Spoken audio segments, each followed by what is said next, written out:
These Latino voters have many milestones to celebrate, including their growing political influence in Texas.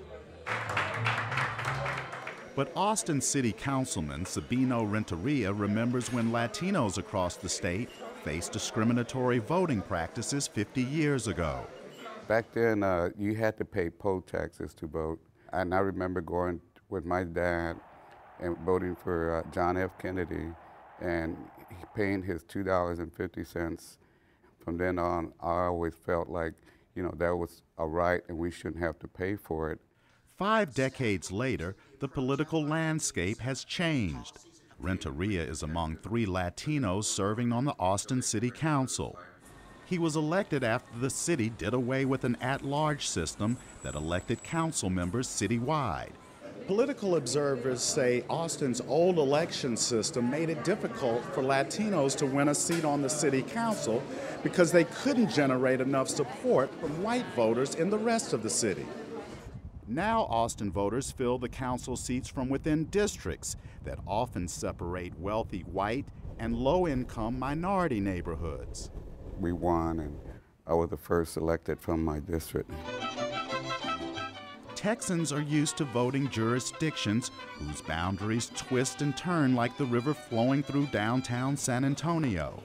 For decades, American lawmakers of both parties have drawn boundaries to gain partisan advantage in a practice known as gerrymandering. We were going through the typical fighting over the maps that we see here.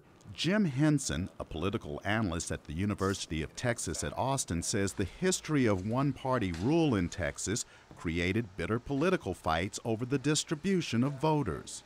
For decades, the Democrats dominated that process, and you had Republicans feeling perpetually bullied in the redistricting process. But now the tables have turned. There are several legal challenges to a redistricting plan adopted by the Republican-controlled legislature in 2011. The courts are trying to determine if the maps violated provisions of the Voting Rights Act designed to ensure minority representation. Texas Republican state lawmaker Larry Gonzalez defends a plan that's being challenged. I think it's a wonderful thing when you can say that your racial minorities are diversified enough they can be represented in every single part of Williamson County, that we could draw the lines, still meet the requirements of the Voting Rights Act. How you, London? But Democratic Councilman Renteria says voters deserve to have nonpartisan citizen committees drawing political jurisdictions, not Republican lawmakers trying to obtain a partisan advantage. They're going to probably draw their lines so that they will stay in power for the next 20 years or 30 years. More state legislatures are looking at proposals of taking redistricting out of the hands of politicians. But not here in Texas, where state lawmakers seem determined to continue the practice of gerrymandering. Have all members voted? Chris Simkins, VOA News, Austin, Texas.